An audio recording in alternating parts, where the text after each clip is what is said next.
Ladies and gentlemen, welcome to the Tourism and Hotel Investment Networking Conference 2017. Ladies and gentlemen, I give to you the Managing Director of HVS Cape Town and driving force behind the Think Africa Conference.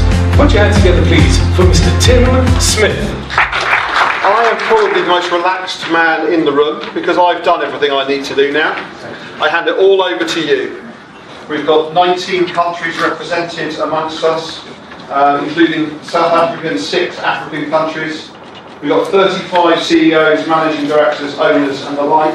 We've got you 2 days of fabulous panellists, speakers, networking opportunities, and it's now down to you to make the most of it. So we very much look forward to everyone enjoying and benefiting from the next 2 days. Please join me in welcoming on stage Mr. Sean Gerber. Part of F&B's growth strategy is a big focus on tourism and hospitality. It's an industry that has been identified nationally as a top priority for growth, not only because the industry itself is growing, but also because it's slightly counter-cyclical to macroeconomic conditions. We're currently developing a solution for hotels to minimize cash on guests and the social risks attached to that. We've already banked a large number of hotels in the Western Cape, large hotels, boutiques, groups. We every conceivable business across the secondary and primary spectrum of tourism and hospitality. What happens in these tougher times? People are looking for quality. People are looking for quality regions to live, for quality regions to holiday and so on. Because the marginal regions, they tend to go backwards in economic slump times. Just the opposite of economic boom times, where marginal regions and marginal nodes and marginal areas of cities all get a big facelift. It goes the opposite way. So it's about sticking to quality. So the lessons I guess we learned is that in these super cycle stagnations phase, your defensive strategy is to stick to the prime stuff, prime regions, prime nodes. Our next panel is going to be about the evolution of the management contract. So I'd like you to join me in welcoming onto stage their masterful moderator, Mr. Graham Wood. And it's been said that management agreements when they started, were largely in the operator's favour, and they've evolved over time to be a more balanced perspective of a relationship between an owner and an operator. I think what has happened over the last, probably since sort of 2010, 2011, as more and more global hospitality consultants started to enter the African space, like HVS as an example, or Jose Langusil, they started bringing sort of nuances that you'd seen in the Middle East or you'd seen in Europe and the UK, and started sort of applying those additional sort of terms to a management agreement. With competition coming into the market, more and more competition, what we've seen as legal advisors is that not just simply a document becoming shorter, but as Andrew says, the language is becoming simpler. Let's talk about the introduction of performance guarantees. Now 20 years ago, 15 years ago, those were absolute no-nos. I mean, in our experience, they more and more are becoming commonplace. So that's a perfectly valid discussion to have performance guarantee, owner priority, so long as now you're just moving the risk, now you've got to share more of the reward. So I never shirk from a discussion around any of this, but it's a simple two-way street. You want to move some of the risk over here? Let's talk about where does the reward lie. I think ultimately when you think about the operator's business model, it drives the policy from headquarters and that filters down. But I think the control bit is where we've seen the biggest swing in sub-Saharan Africa. Lenders are pushing the owners to have more control so that they protect their bit of the pie as well. Everything comes down to the individual asset and what's right for that particular asset and that particular owner. Ladies and gentlemen, please put your hands together for innovator and thought leader, Cesar Shona.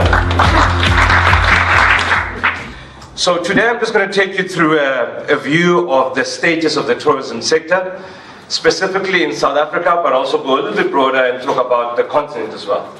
You know, South Africa at the moment finds itself not in a very different space to Angola, to Nigeria, to also East Africa, whereby we actually are actively starting to wean ourselves off of resources and start to recalibrate basically our GDP contribution. Let me just hone in on South Africa a little bit. At the moment, tourism contributes 3% to our GDP. That's direct spend. I think it's about 9% if you start to look at the indirect spaces on that side. 1 in 22 jobs in South Africa is really from this sector, and I'm talking about direct spend on that side. Tourism is one of those sectors that has been identified as going to take us out of the ruts that we're in. More important to note, right, as of last year, there were 1.2 billion international arrivals. 1.2 billion people are moving around the world. The whole of the continent, right, of 1 billion people itself, has less than 5% of the global market share. I think that in itself either scares you or excites you. Scares you in terms of, wow, are we that bad? But excites you in terms of opportunity, right? Excites you in terms of, Africa still being the place that has still not been discovered. That in itself gave us a view that says we should start to focus and saying, how do we start to get more market share within that space? Those that are close in the industry, we've come up with a very simple strategy. We call it 5 in 5. We are looking to grow an additional 5 million more tourists in 5 years' time. Simple as that. The 5 million is 4 million international, extra, and 1 million domestic. We don't want to leave out the domestic sector. So we're trying to, at the same time, inculcate a whole sense of South Africans exploring their own country. I think the last thing I want to say, basically, on this one is that we've been leading South Africa with 3 big things, right? The beach, the berg, which is a mountain, and the bush. That's great, and it's worked well for us. But we've reached a point where we've actually painted ourselves into a corner. Because that's what the world knows us for, only those 3 things. And we know we've got another 20 things in the cabinet that we want to bring through. Cultural tourism, rural tourism, township tourism, flavors, food, the Africans, everything else. So we are also actively starting to stretch in terms of what we have to offer as a country. Because what we find is that the second time traveler, the third time traveler says, well, I've seen Table Mountain, I've had the fish, what else can I do? It can't end there, there's more. And we want to bring in more South Africa into this space, to start to grow in this space. So I'm a very big proponent around private and public collaboration, right? And I was actually telling my colleague earlier on that I've never worked in a business that doesn't have a revenue line. So SA Tourism doesn't have a revenue line. I've got a cost line, right? My revenue line is your tills ringing, right? So the better your tills ring, the better job that we are doing as well. So that alignment becomes important. It becomes important that you know where we are focusing, where we are seeing growth. And over some time, we want to start to create more open platforms that start to interact with the industry a lot more. So we can start to see some of these demand curves flattening out and increasing where we start to see some of these junctions that we don't align on. So, ladies and gentlemen, I hope I've given you a bit of a sense in terms of where SA Tourism is. Ladies and gentlemen, please put your hands together for the Honourable Member, James Voss. James, thank you. And so we don't start with the time-honoured tradition of beating out politicians when they're kind enough to come here. Let's turn that question around. How much is the demand for new airlines and new routes delivered by government, and how much of that is driven by us as an industry? Well, I think it's a combination. First of all, let me just explain what we did in Cape Town to make it so successful, because the Cape Town model will now be replicated into many other destinations. Johannesburg, Durban, George, and Nelson Mandela Bay will be following the same example. We take private sector, in other words industry, combine it with government, the City of Cape Town, the Western Cape, and obviously Westkrow, and we establish a collaboration amongst all of those partners called the Air Access Strategy. I've mentioned it in my talk. Cape Town and New York has just signed this tourism agreement, and it's no secret that we are very much in talks with America in opening up a direct flight route between Cape Town and US of A. And obviously we are looking at various options, Miami, New York City, and 1 or 2 other cities. So it's all about making sure that it makes business sense, that the destination and the airlines agree to it, and that the actual destination, like in our case Cape Town, together with industry and the government departments, would be able to accommodate for that direct routes or for any other flight path extensions. So it's a complete collaboration. Now the success of this air access strategy has yielded amazing results for Cape Town and for our region. I mentioned 6 new direct routes since last year, and there are many more on the cards. So the good news is This air access strategy will be rolled out to other destinations in the country, because that is ultimately what we need to do, create much more airlift and eventually cut the aviation taxes, because these exorbitant aviation taxes making it very impossible for people to select air as a mode of transport in terms of that base airfare and then the top-up taxes that goes with it. Okay, and so if we bring that back down to a domestic level, what can government do to really promote this? You and Cecil said some fantastic things that I think everybody in the room at the 30,000 foot level totally agree with. But let's nail it down. What can you do? Right, firstly we introduced recently an I Do Tourism campaign. Now, often the industry says that money or government throws a lot of money into campaigns. But this I Do Tourism campaign really speaks to the nuts and bolts of tourism at a local level, to make sure that destinations and product owners and services, that they understand the value of tourism in their destination. So we're actually encouraging through this campaign full participation by industry. In fact, we invite industry to use the different branding on your material and on your logos, because we want people to see that you are tourism friendly.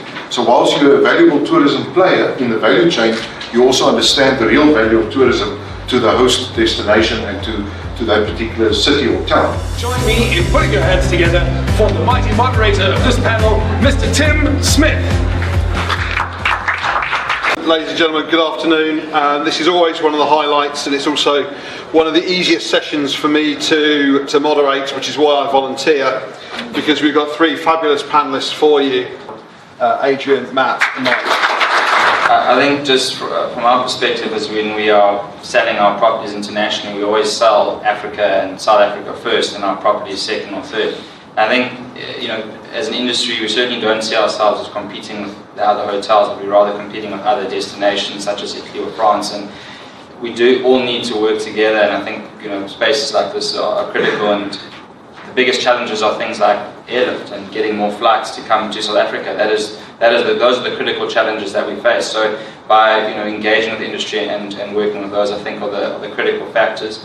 The other part of it is I believe that we've got to take cognizance of the environment if we want to leave it for a better space going forward. So in terms of that, at our university, it's the only place in the world where you can do a semester in wildlife and lodge management. It's been so successful that we actually have leased a game reserve and we run it 100% with the students while they're doing that semester. So conservation and education are what we need to do for the future. And also lobbying, continue to lobby at a higher level, as an industry to make travel and tourism, convince these governments the importance of travel and tourism, to get it up to the 10 and 11% of GDP. That will become more sustainable. Ladies and gentlemen, please put your hands together to welcome Mr. Dimitris Manikis. So I would like to ask each one of you, what is your definition in your minds? And probably I'm going to ask some of you in the audience as well. What is the alternative hotel? What is it? For me, it's anything and everything that goes beyond your traditional bog standard flag carrier hotel brand. That is over and above what you would find in their brand standard manual. So that opens the doors for alternative hotels to be defined in many different ways. And of course, Airbnb, I think, have probably blown the top off what a traditional hotel can be considered to be. But so I think anything that's different, anything that's tweaked into being something that the big brand hotels doesn't do. So for us, for instance, in our lobbies, we have an art circle. So once a month, 2 paintings change. So we have a collaboration with a line of artists. So we change them every month, and it gives a great dynamic in the room itself, but also for the guests that keep coming back, but certainly also for our staff. And as I said before, art is a big deal of our training, our creative part of our training. So maybe I'll start explaining the concept. So yes, we are called Once Youth Hotels, and people often ask us what's a youth hotel, and my answer to that is a hybrid accommodation model, which is halfway between a 3-star hotel and a backpackers hostel. So we take the best out of those two accommodation types and we blend them together. So you have the location and the cleanliness and the attention to detail of a hotel, but the vibe and the atmosphere of the best backpackers lodge you've ever stayed at. I'm really intrigued. How do you come up with one theme? Do you know what? It was a focus session with a group of like young people. We got a case of beer and we just kind of brainstormed. We came up with 72 names on a wall, and like some of them were ridiculous. And then we narrowed it down, and one just came out of it. So yeah, it was a very fun exercise. I think she needs a I would like to invite up on stage a representative from École Hôtelière de Lausanne. Ladies and gentlemen, please put your hands together for Galerie Décor. Ladies and gentlemen, good evening. The École Hôtelière de Lausanne, Hotel School Lausanne, to say it in English, is very pleased to be the educational partner here at the second Think Africa conference in beautiful Cape Town. So, I think it's now time for the award ceremony. Hello. We're incredibly lucky to be able to give global recognition to the very best, and something that's always frustrated me is that many other parts of the world still sees Africa as this scary, dark continent, and in reality we've got some of the best people, some of the best properties, and some of the best students here. So it's our way of thanking them, it's our way of acknowledging the very best that we've got and making sure the rest of the world sees that as well.